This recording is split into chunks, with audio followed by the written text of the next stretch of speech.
online na pag-aaral. Dahil nga nakita natin isang issue rin ng kabataan na walang kaalaman. Limitado yung kaalaman namin.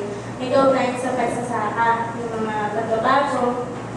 So, napakarami po palang online parang institution na libre yung pag-aaral.